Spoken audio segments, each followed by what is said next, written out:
Steve Reich's clapping music. I'm Amy. This is Ezra. And we're going to join Ezra in the evening with numbers. So this was my notation for this is Steve Reich's original notation. And so maybe some of you figured out the pattern here. Anyone want to describe what's going on? This is, by the way, an interactive evening of numbers. Description. The black and red are on the blue and yellow. I guess that's 16th of division, or? Yeah, and how does it like proceed through here? Clockwise, twice around each circle, and you switch to the next. And then how are these related? That's a phase shift. Yeah, shifted in the middle of the inner circle. Okay, so this was maybe more standard notation, but it's all about patterns and how they interleave. Here's some other types of notation. So mathematically, you could think of music as represented in two-dimensional space, where one dimension, so normal notation, one dimension is time, and the other dimension is pitch. Okay, so we can have a mapping from music space. That's one mapping, but then there are other ones, like these and stuff. And so I forget what's next. Oh, so now Ezra's going to do a little short intro. Yeah. What's next? Oh, I don't know. Well, we're just going to talk about the process of making sound with numbers tonight. And generally what that's going to mean for us is we're going to use computers or numerical processes to generate streams of numbers. And then we're going to think of different ways to perceive those streams and structures with our ears.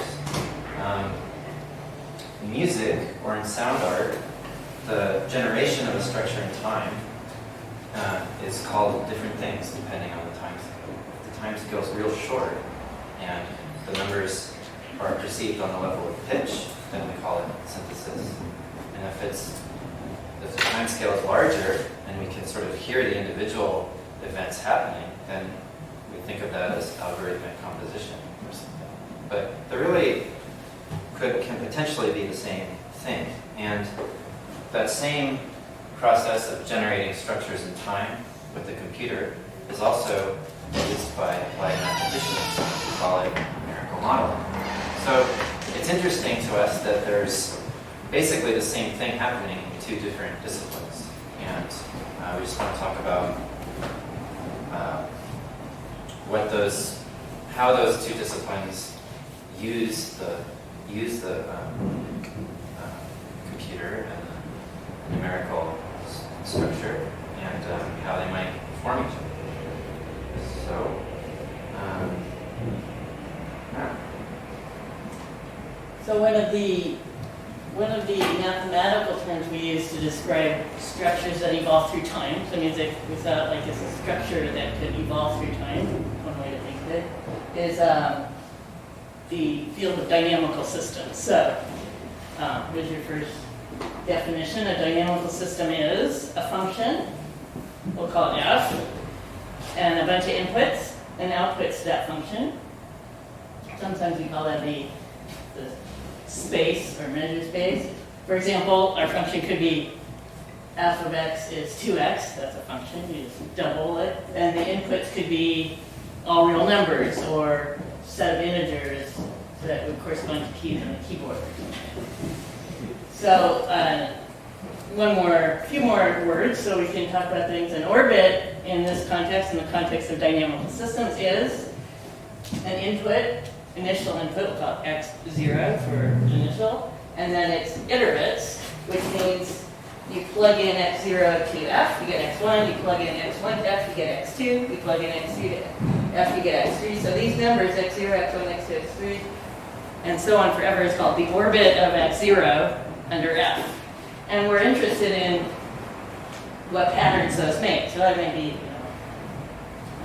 something we can look at or watch. populations grow and decay or whatever, we might want to describe things that change through time. So here's an example. This is another interactive part. Suppose f of x is 2x, that's our function. x0, our initial value is 1. What's the orbit of x0? So anyone okay? 4, 8, 16, 32. 2 to the n. Excellent. So this is a kind of a pattern, that this function, one function, f of x is 2x generates, and then we might want to ask, what if we put in a different starting number? We would get kind of a similar pattern.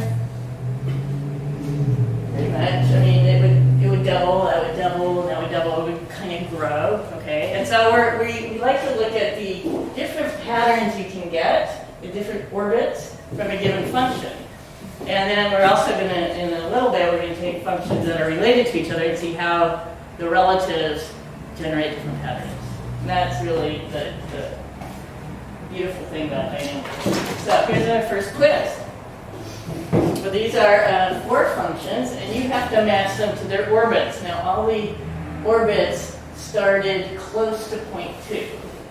Okay, and so you might, this C, 2x mod 1, just so you know what that means you take x, your input x, multiply by 2, and then mod 1 means throw away everything to the left of the decimal point. So, kind of fun so you want to start with numbers less than 1. So like 0.3, what's f of 0.3? Multiply by 2, 0.3 times 2 is 0.6. Okay, nothing to the left of the decimal point, right? Visualize. Now multiply 0.6 by 2, what do you get? 1.2. You throw out the stuff to the left of the decimal point, which is a 1, and you're left with 0.2. Okay, so that's how that one goes. Just know about that function. But notice all these functions are related, they're all multiplying the input by some number. So anyone want to match any of those? So the top one is the blue one is B. The blue one is B. How did you get that? Because you end up with, for every input, you take the negative. Negative. So if you get a negative out, then you're adding a negative, or you're multiplying the negative against 1, and so you're just oscillating around. And the rest oscillate around. So that might sound like, if I say it, it might sound like do do do do do do do do do do do do do. Call that a periodic orbit. It sounds good. Okay. Any other matches? C is this one. That's right. C is this wild chaotic. In fact, this is a chaotic orbit. Now, Lori, you want to come up here? So we're gonna now. Anyone want to match? You only have 2 left to match the 2. 50% chance of guessing them correctly. D is the red one. D is the red one because it's you're multiplying your input by something less than 1, so it's going to shrink all the time. Okay, so now Laura, Ezra, and I are going to do a little tree outmate from these orbits. Okay, so Laura, which one do you want to be? Red. I want to be blue. We'll pick purple. Okay, so I'll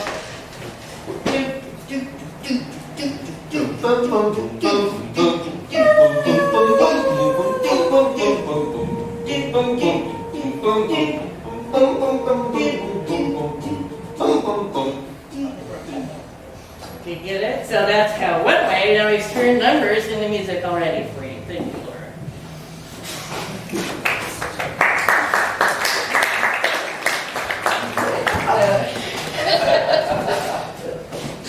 So now, does this come next then? Sure. Okay. Ezra said he wanted you guys to see how, just a little touch of how these dynamical systems might appear in the real world and modelly. And so I'm just giving you one of the more famous examples. The SIR model stands for susceptible, infected, recovered, or maybe removed. Okay, so this is supposed to model an epidemic or a disease. And so the susceptible, all the people who can call those S's. And they can become infectious. They get the disease. So then they become I's. This is called a compartment model. And then the infectious people can either recover, or sometimes are sent for removed if the disease is deadly. Okay, but now, if we assume that, we're in some small college town in the middle of nowhere, people are being born, this happens over a sort of short span of time, so there's no influx and outflow. So then these all add to 1, that doesn't really matter, but we just write down the equation, we say the S's, so S's become, they leave the S compartment, so this negative thing means they're leaving the S compartment. This stands for the encounters with the infected people. Infected people, these people are entering the infected compartments. Yeah, this negative now becomes positive. So then they are leaving the infected compartment at a certain rate because they are recovering. Okay, so there are different ways of sort of looking at what happens. What's the point unless we kind of see the pattern or what happens. One way we can see these is to translate these. We say this is a change in S. So we can say S a little bit later is S, what it used to be, minus, and then add this term, this change, minus this number times I times S. See, just like here. So we've turned these, we call these differential equations, into those iterated functions like we just saw. See, that's kind of fun. And here we can listen to, we could do another tree out here, or we could just use the graphs. So here, this blue graph's going down, red graph going up, green graph going up and down. Which do you reckon is which? And I just, it should be, yeah, they're not exactly matched to these colors, but almost. So which, yeah, I just didn't use that. Yeah, because, okay, so you start with, it's too easy to have a quiz, because they're almost all matched. So the infected ones, they start low, oh no, they're not, they're not matched, sorry. So you start with everybody susceptible and hardly anyone infected. All the susceptibles they're getting the disease, so that population is dying out over time. This green one must be the infected because they grow and then they go and they die off as the disease takes its course. And these red ones must be the recovered because they grow and then they just stay high. And at the end, everybody's gotten the disease and recovered in this case. That might not be the case. Okay? So that's an example. There are zillions of examples of where dynamical systems come up in really useful models of the real world. And I heard that, so for example, your heart doctor will actually listen to your electrocardiogram because you can actually hear patterns better sometimes than you can see them. But always our goal is to just predict and to find patterns. So that's the goal when you use these kinds of things in applied mathematics, is usually to try to make a model that matches some activities in the real world closely enough that you can make some inferences or learn something about the potential behavior of those real world things from looking at them. When we use these structures in art or whatever, our goals are a little bit different. We're just kind of, or at least mine are, because we're not necessarily trying to discover anything about behavior or perceive anything about behavior. We want to just create structures that are interesting somehow, and possibly that have nothing to do with anything that we could come up with on our own without invoking these things that seem to exist in another world, almost, or on another plane, a platonic plane. Or, I don't know. The forms that inspire the models seem to exist and have a kind of continuity all on their own, apart from their embodiment. And what I think is so interesting is that we can really draw on that to make new perceptual experiences. So you mentioned the cardiologist listening to the cardiogram rather than looking at it. Yeah. That's interesting because there's times when our ears are better at detecting certain kinds of then our eyes would be way better, because the hearing system is really specialized to pick up like periodicity, things that repeat regularly versus things that don't repeat at all, versus things that might have a sort of broken periods or nested repetitions. So those things, whether how periodic is a behavior, that has a real specific correlation to these orbits that we're talking about. Because when we look at certain kinds of systems of functions, we can characterize them by how big their orbits are. How much repetition is contained in there, and where is it? But in a way, we might be able to more directly really perceive those things with our ears. So, we should look at So here's an illustrative example, and that you're gonna hear us do some pieces with in a minute, few minutes. Okay, so as I said, sometimes we have our input, our functions. We're going to organize them in these families. So here's one of my favorites, the cubic family. Okay, so S has all decorated by an A. So every member of this family has a different A associated with it. We call A a parameter. You think of it kind of as a knob you could tune to get different patterns. And what's neat about this family is that you get, for sound, is that you get a nice cascade of patterns happening in this one candidate. So here's the formula. It's ax cubed plus 1 minus a times x. We're going to be interested in a values between -1 and 4. So I'm going to take you through a journey of this family, and then Ezra will play some music based on it. But I think sometimes it's easier to look at the graph. So what if I put a equals 1 in here? What would I get? Just so you kind of get the idea. Anyone? X cubed, and then this part goes away. So just x cubed. So that would be this function here, this blue one, x cubed. And then as I increase a, we get this hump goes up and this hump goes down. Okay. So what does that mean for the orbits? What does this function a mean for the orbits? Well, let's just think about when a is 1, this blue line. If I start with a number, and I'm showing a number between 0 and 1. So I start with a number, let's say 0.1, 1/10, and I cube it. What happens to it? 0.1 times 0.1 times 0.1. It's really small. It's like remember you move the decimal point over, you get 0.001. It's really small. Then I cube that. 0.001 times 0.001 times 0.001. You get 0.0000001. Right? That's a lot.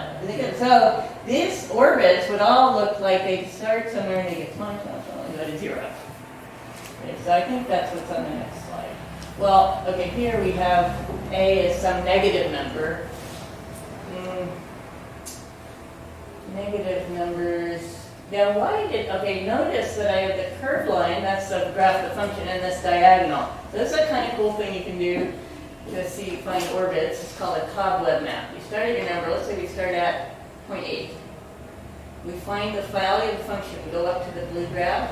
Then we want to stick that value back in to the function. You guys remember about functions? Fun. They start with the word fun. Okay, so we go up to the line, the graph, the blue one. Now I want to put that value on the vertical thing back in the horizontal thing so I can find the next thing in the orbit, right? So I go, but that's what the diagonal is good for. Because on the diagonal, the vertical and the horizontal are equal.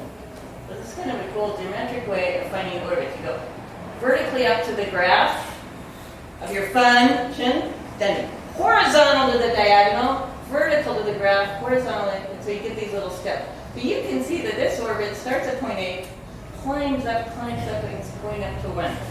Get it? Okay, what about this orbit over here then? What's it doing? going down to -1. So if we sang this one, it would be and this one would be right? Okay, that's A is some negative number. Now when A is a little bigger than 0, this blue line now is below the diagonal, and what happens is the direction switched. All of a sudden, we're going to have orbits that all go to 0. So here we say 0 is an attractor. So we've learned some words now. Orbit, attractor. Okay, now here, A is 1.8. So 0 is still attracting, but check out what happens.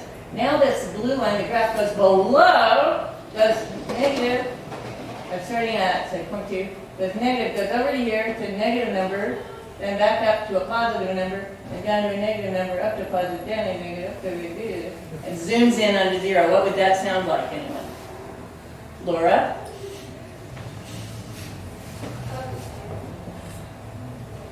Oh, shucks. Okay, you can call on a friend. Like Ezra? What would it What would it sound like? Good sound. Well, assuming the positive and negative sort of thing. Well, this is higher and this is lower. Higher.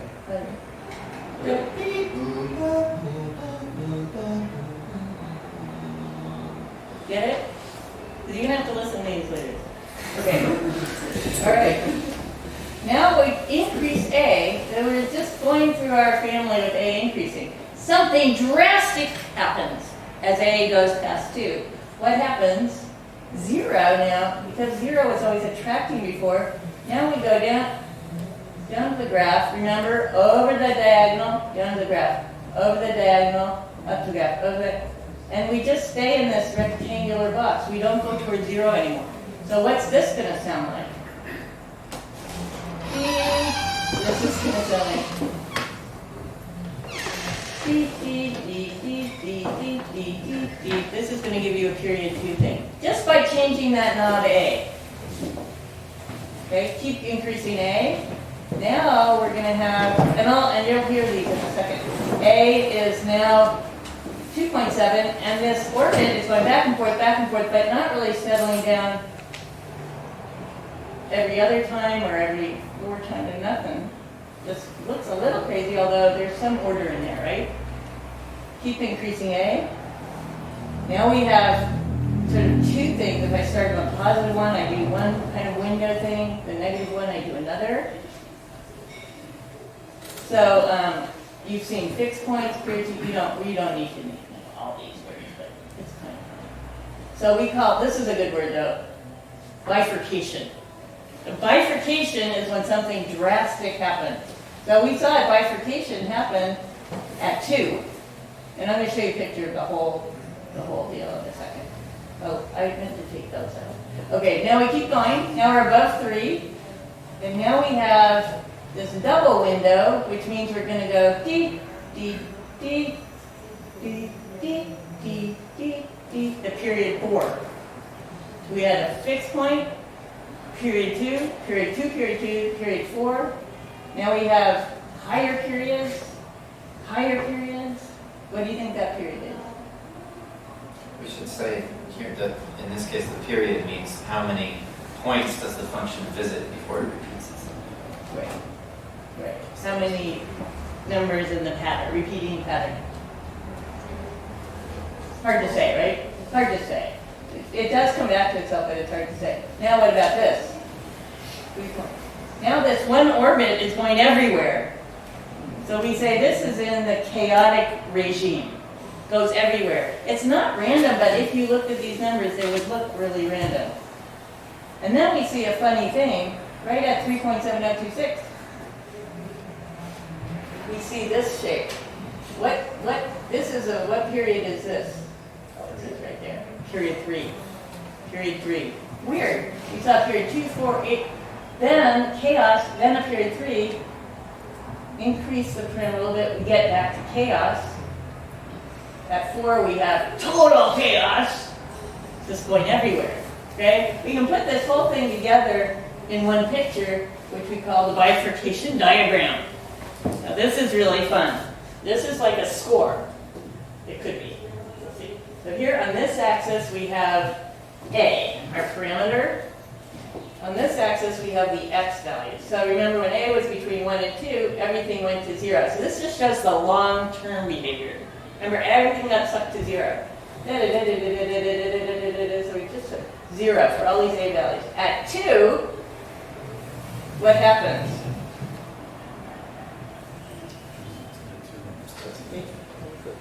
Yeah, see, above this A value, say right here, you see 2 points. That means that's a period 2 orbit.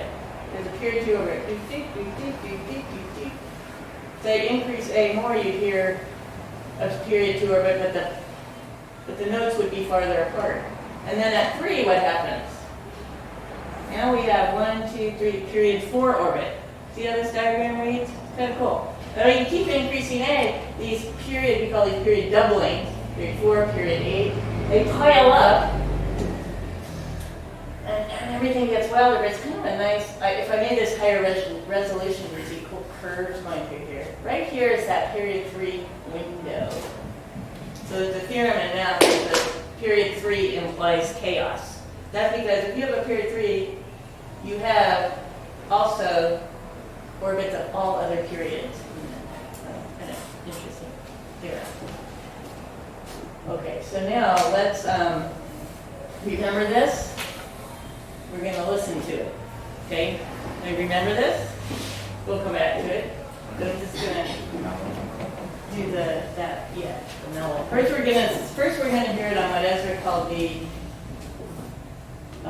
macro level. Right, a larger time scale. So, and what we've been doing up till now, with the little singing, is of course mapping the x, the output of the function, which is also the input of the function in this case. We've been considering that as a pitch, and we're going to continue.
should be able to type in 3.72. 3.7026. And get that period 3.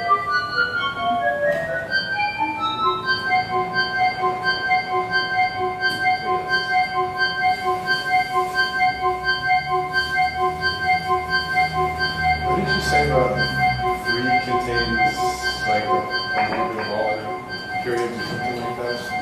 If a family of functions has a period 3 orbit, then it also has infinitely long orbits? Or? No, No.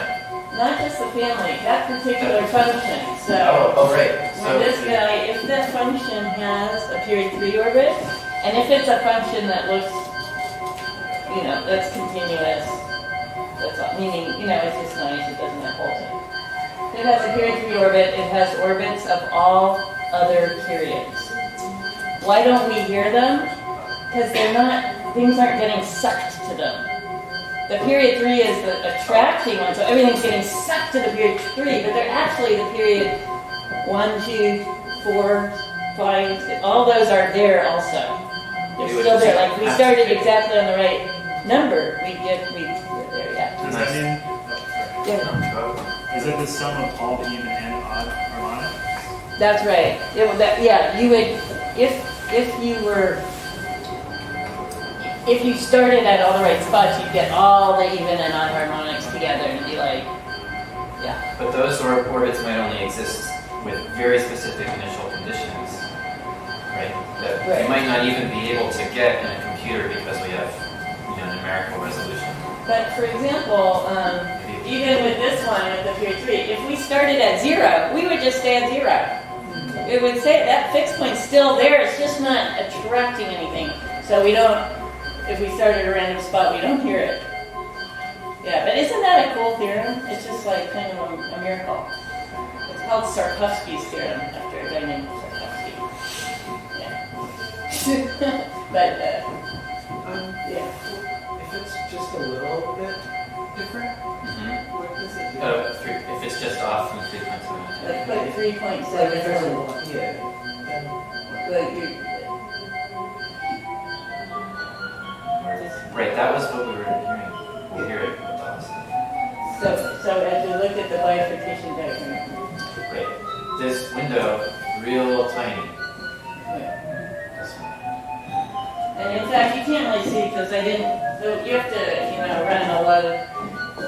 You can't really see. There's period 3. There are 3 things above these, but then if inside here, each of those branches just like these do, and then each of those branch like this, all in this little space here. So this whole picture, especially is a fractal. If you plotted all the branches. Can I go where? can you go to the stuff that's inside? In the max range? Or is it? Well, I think we're there right now. Is that what you mean? Yes? We're already in some longer orbit. Yeah, but it's like. I guess I hear you. Oh, you mean because each of those sub-orbits is close to one of the... Yeah, so you still hear it. Yeah. It's like permanent. Yeah. Well, I think we are probably hearing it. I mean, one of the things that we have this funny universe mapping today. I think we might be able to hear that better in the... Well... So, okay. What? So far we've been mapping the output to pitch and listening to things fairly slowly. But this particular family of functions has another interesting property, which is that each value is always, as long as they're changing, like they're not 0, each value is the opposite sign of the last value. And another property is that they're all bounded between 1 and -1. There's no way to escape that range. So that makes it really suitable for a direct representation as digital audio. So instead of mapping the output to pitch, we're now going to map it to basically air pressure or amplitude. And So I'm going to run the function as fast as possible at the sample rate. And then we're going to change the parameter and see what kinds of basically subharmonics. So I'm going to try to follow on that diagram where he is. We're starting at 3 because we can't. What is Should start at. Let's start. You just can't go below 2. If you went below 2, we wouldn't hear anything. It'll take a long time. Because it wouldn't- I'm going to start at 2.5.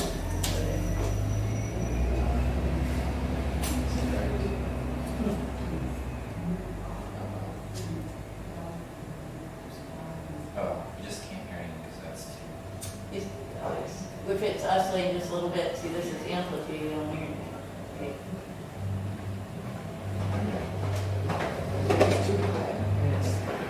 Oh, maybe.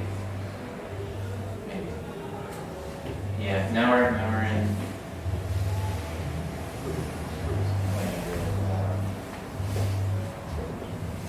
Yeah, we need to be pretty big.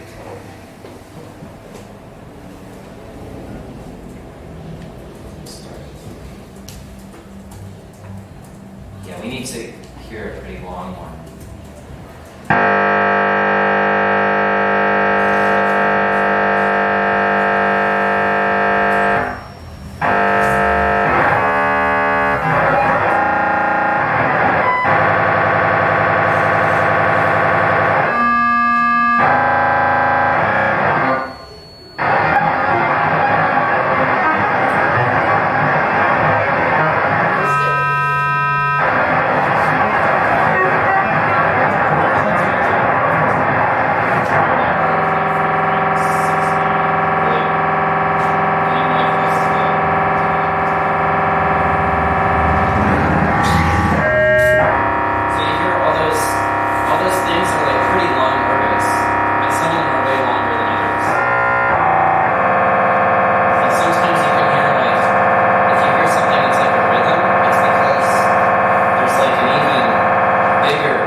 Instead of running something as fast as possible and seeing like the biggest structures basically that we can, we're going to run it at a rate that we know we can hear anyway.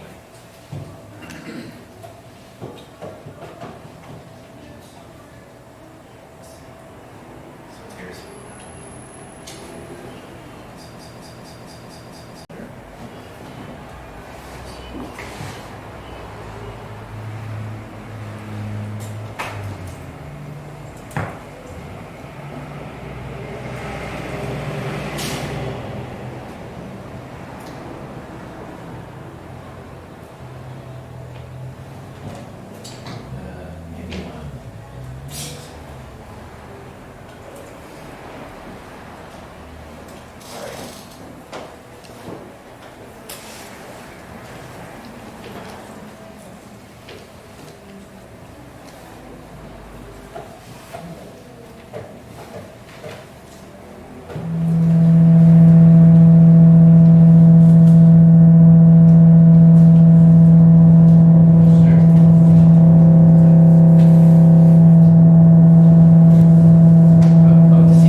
values. So these are like 4 different functions lasting along.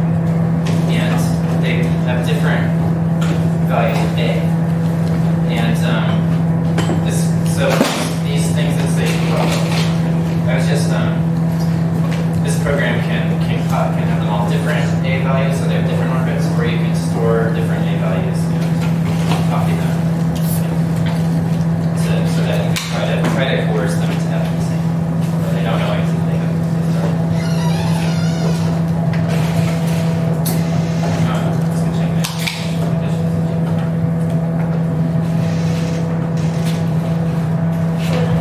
The cool thing for music, I think, with this idea is that with this one number, you can when the A and the starting number, you generate a whole pattern, right? A whole pattern. So you can use it to change the quality of the sound, like or you can use it to change the melody.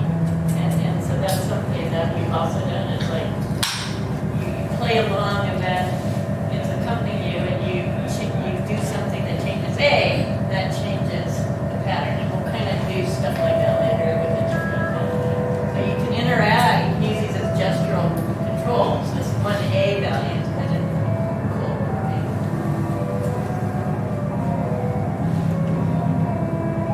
And go from pattern to complicated pattern to no pattern.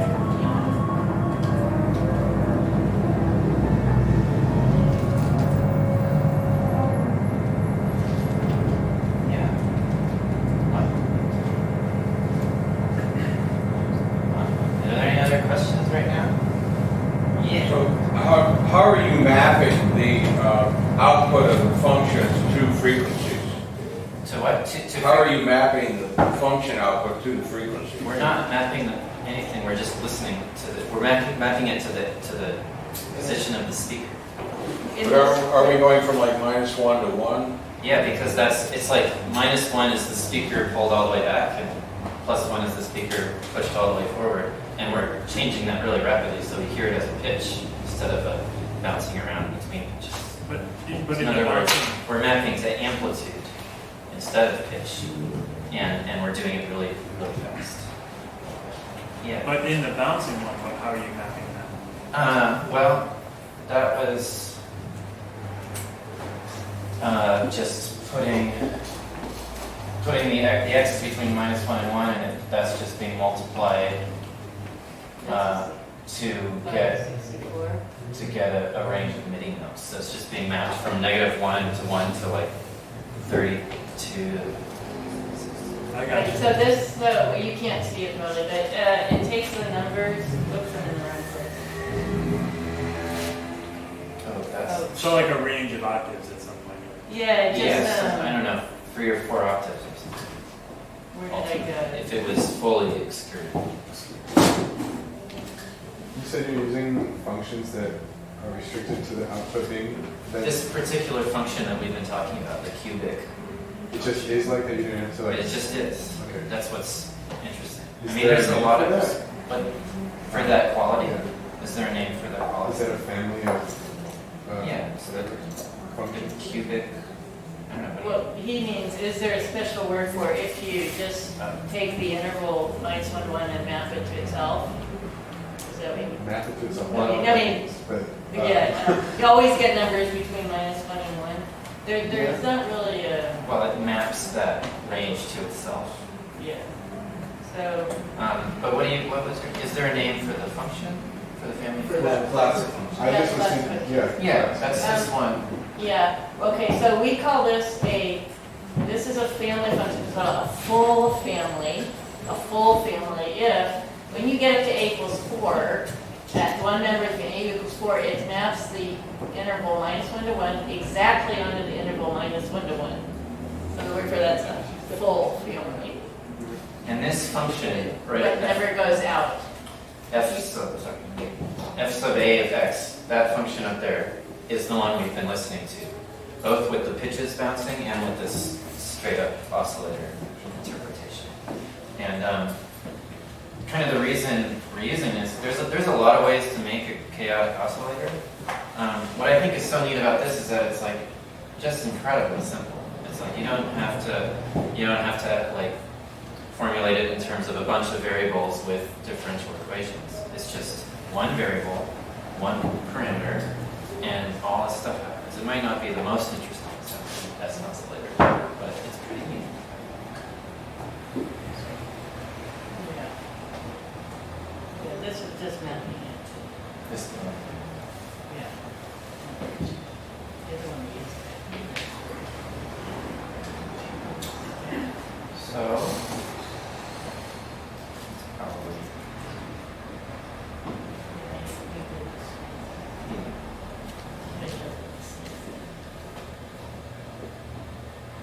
What? Agent-based model. Yeah. Okay, so we're going to change to a different kind of function now. So you remember the infection model, right? Where we had all the susceptibles would become infected, could become infected because they met it. Then the infecteds could recover. And so we sort of looked at them all as a group, like one compartment. And the assumption there is that everybody's meeting everybody. But that's not very realistic in a lot of models. And so so for example, if you're spreading a disease, you actually need to get pretty close to someone, right, to spread the disease. So here's like kind of a cool game that illustrates that. It's called the sneezing game. And play started in 15. So the idea here is that, never mind the rules, we'll just play it because that's how I do it. So here's somebody who's sick here, right? And he can go around, and then the red ones are little kids, the yellow are normal people, and the purple are old people. And this guy can go around, and he can then sneeze. And then he infects people. But notice, and then they infect people. Notice that not all the susceptibles are in contact with the infected. So it's like individual people. Oh, I won that level. I think it's the next level. You win if you infect a lot of people. Here we go. And so these models are, there's a name for them, they're called agent-based models, where each little person is modeled separately. They go and do their thing, and they get sick, and then they affect each other. Oh, I could go to the next level. But anyway, that's so. But there's a relationship between this and what we saw with those compartments, right? I mean, if we sort of average over all the people, you could get some average rate of infections, etc. But there is some difference too, right? Because things over here look a little different from things where the guy's sneezing. So this type of model led to a big explosion in the dynamical systems that are calculated at a much finer level. And so one class of those is cellular automata. Cellular automata capture the imagination of artists all over the place. So that's what Ezra's going to show you now. Yeah. So cellular automata just means what? It's still sneezing. Oh, it's still sneezing.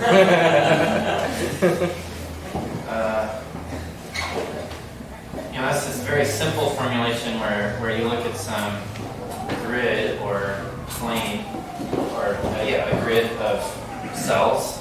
Each cell has a value, and there's a very simple rule, usually a simple rule, to compute the new value of the cell based on the values of its neighbors. Here's a sort of classic one. This is an elementary automaton, which means, well, it just has each cell has two states, and we start with a single black cell, and this rule 110 is a formula for determining the new value of each cell based on the value of its immediate neighbors. And so what happens when you run this one, you start with one black cell, and you get two black cells, three. Sort of, it's very interesting. think what to me is kind of interesting about these is that there's these huge books basically cataloging cellular automaton, but there's not a lot that you can say once you make the rules complicated enough. There's not that much you can say to predict where they're going to go. That's interesting to people, partially because the calculation of these things is so kind of trivial for a computer. And like Amy said, these are sort of a very small and easily defined, like a very simple subset of dynamical systems. Like this guy is a dynamical system where each variable only has two states instead of a whole range of them. So, we did something kind of retarded here. We made a drum machine.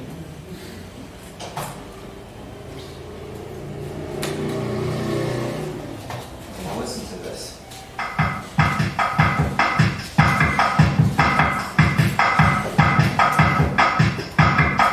Here we're wrapping. We have a one-dimensional automaton, so this bottom row is the current state, and there's a rule, and the neighbors. So this universe is mapped. So it's wrapped, so that, for example, the neighbor of this cell to the right is considered to be this cell. So they're connected in a circle. This gives you a different kind of spread of behaviors than the sort of unbounded shape here. Anyway, these things have patterns, but it's very hard to know what the pattern's going to be until you try it out.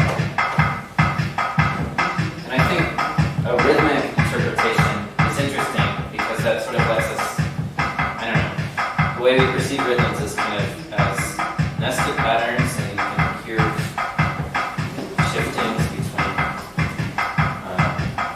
You can hear each cell has like a different period at which it repeats its value. Repeats a bigger pattern. Randomize these rules. See what happens. Often nothing much.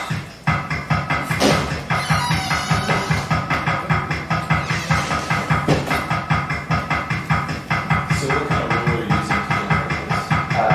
I should have made a better slide. So, the rule.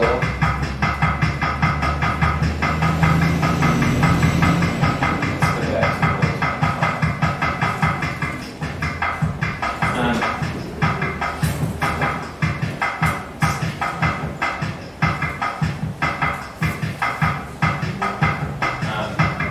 These integers, so the rule is 25, and that in binary notation is whatever it is. What's that? You can do it. Yeah, it's a 1, no 2s, no 4s, 1 8, and 1 16, right? 16 plus 8 plus 1. So each rule is 8 binary digits. So this is 0, 0, 0, 1, 0, 0, 1. And the way that's interpreted, so we have like 8 cells.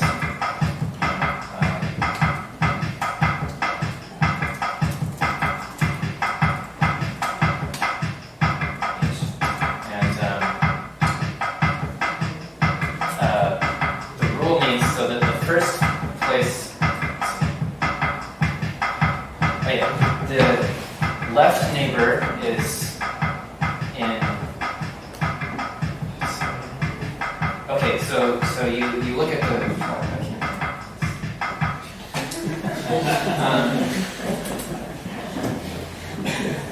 Okay, so let's say the state is. It's like it's one that's happened actually. 0.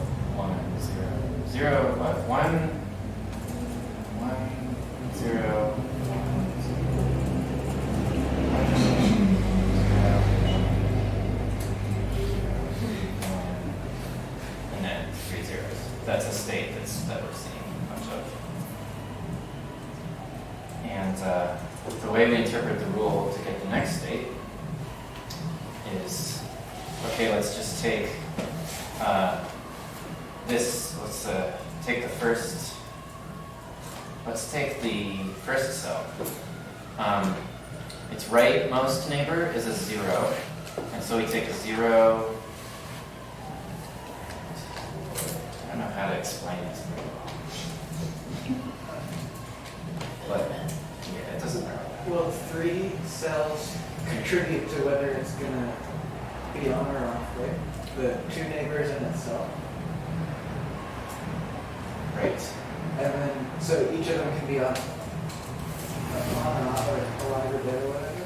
So then those are the 8 different. Here's the function.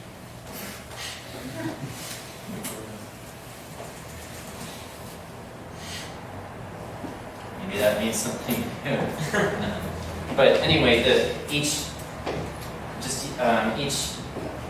bit value in this rule thing represents a specific neighbor configuration. And since there's 3 neighbors, and each one is just 1 bit, so that's 8 possible values of its neighbor cells. And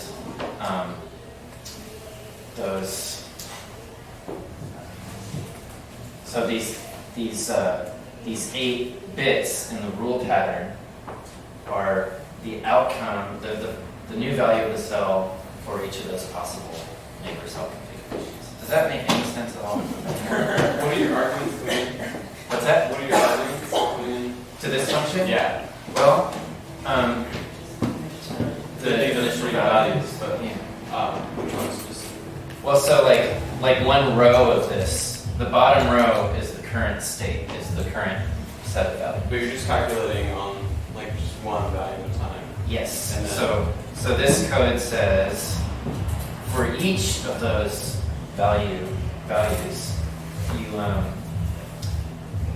this code could better be called like the neighbor values.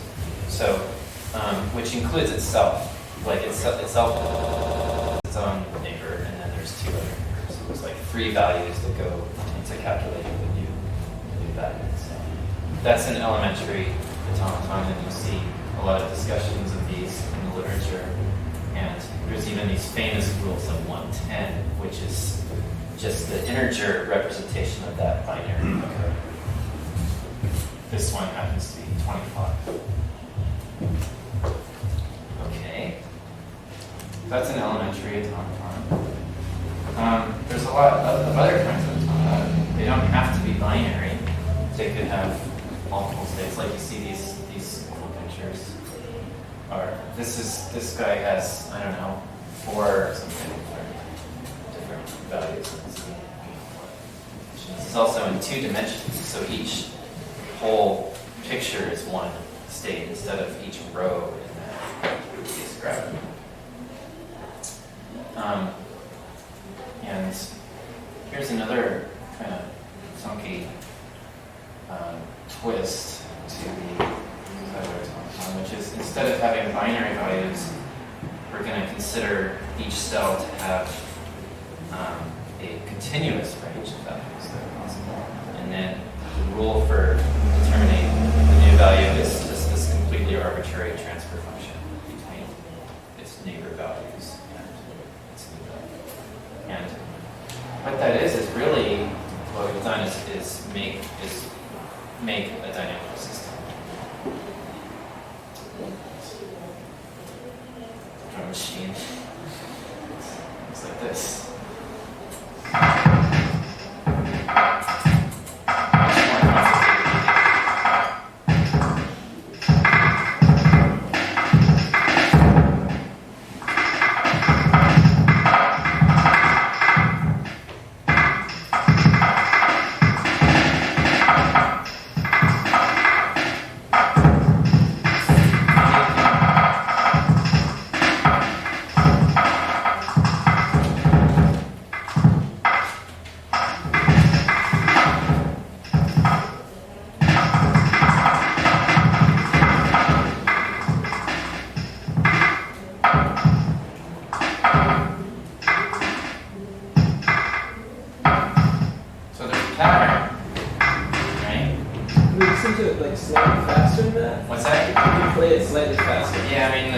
computer might crap out.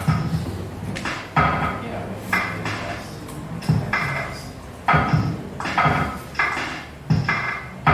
It's gonna start jittering. It's already. You can also randomize this.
If any of you guys saw the thing a couple weeks ago with these movies, this is the kind of stuff that was generating some of them.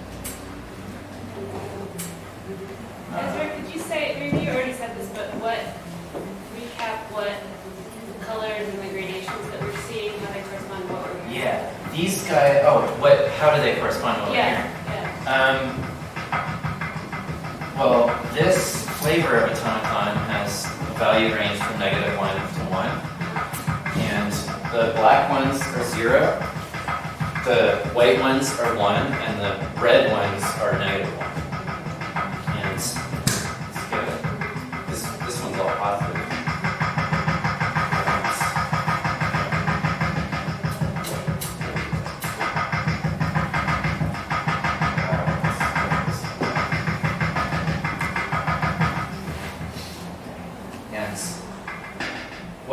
The way that's being mapped to the drum sounds is each cell has its own sample.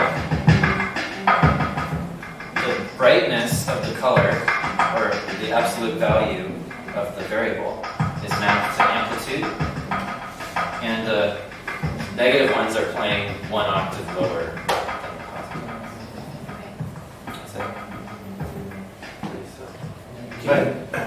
Can you talk about the continuous, the idea of it being continuous? Because when I think of it as like, it seems like you're already choosing just by assignment numbers. Oh, sure. No, I mean, that part, obviously it's not continuous in the sense that we only have 8 cells, and we've arbitrarily mapped them to specific things, and we're updating it at a very rigid pace. But the values can, at least theoretically, assume, the value, each cell can assume any value between -1 and 1, not just on or off. That's what I think it is. So it's the loudness of each thing that's on the And what that means is that, well, there's a couple of issues that you run into there. One is that a computer doesn't really represent continuous values; it represents floating values. So there's some noise in there. But the other thing is that there's a lot of states that you can get to that look like they're gonna be consistent. It looks like they're stuck, but they're actually be like drifting really slowly to some other state that'll like suddenly, and like you'll get to a certain point and you'll suddenly flip, change it. So, they're way less stable than continuous ones. Yeah. Speaking of stability of the cellular ones and the continuous ones, is there any proofs regarding how stable they'll ever be, like when you start? I don't know. Do you know? There are just a very few proofs or very special rules. So that's kind of an active area of research. And doesn't, I mean, Wolfram has that collection of papers that's about complexity. Well, I mean, he suggests you write all. Yeah. Sure, that anything can be represented as an automata. And that's, I guess, why one of the points I want to make with this one is that, like, suddenly just by allowing these to have a big range of values that they can take on, we're really, like, not really looking at a classical automaton anymore. We're looking at a dynamical system. Like, literally. It's not a question of, like, you know, can we simulate a dynamical system with this? It actually is one. But the thing that Wolfram wants to say is that you can take something like Rule 110, and it's actually a complete Turing machine. So in other words, it can calculate representations of continuous development. It's exactly the same. Can you talk about the randomizing? Yeah, well, it's a little bit goofy because what I've done is here. Weights. So what these are actually weights. These actually have these arbitrary weights. This is a transfer function for the left and right neighbor of each cell, and what it's going to produce. I just draw those in, and when I find ones that I like, I save them. And then I'm just choosing like random combinations of the left weighting and the right weighting. It's not very rigorous, but maybe this is I don't know if this is a good question, but how is it, I mean, how is that different from an cellular automata? well, I mean, How is that similar, I guess? it's just similar because there's cells. Yeah. And there's one dimension of cells, and the new state is influenced by the neighbors. If you drew a very particular thing, then it would be the same. Yes. So, like If I made this like, oh, it's all 0, I can't really. But you know, if I made it like, okay, nothing ever happens if the right one doesn't contribute, the left neighbor doesn't contribute, everything goes to 0, except where I've like not drawn it accurately. But if I said, okay, if it's bigger than a half, then full, and if this one is and then they're average. So this becomes like a 4-state automaton, pretty literally.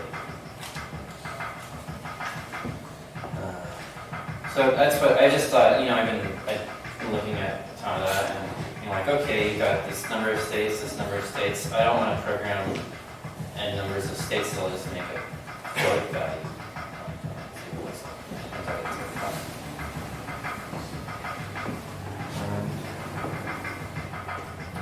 Okay, so what's our point?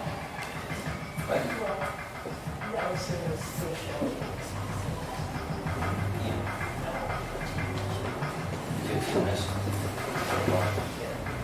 Okay.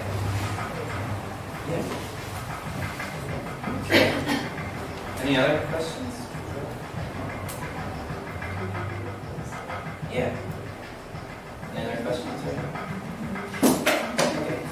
We'll take like a little break and set up and do this other thing. That'll be our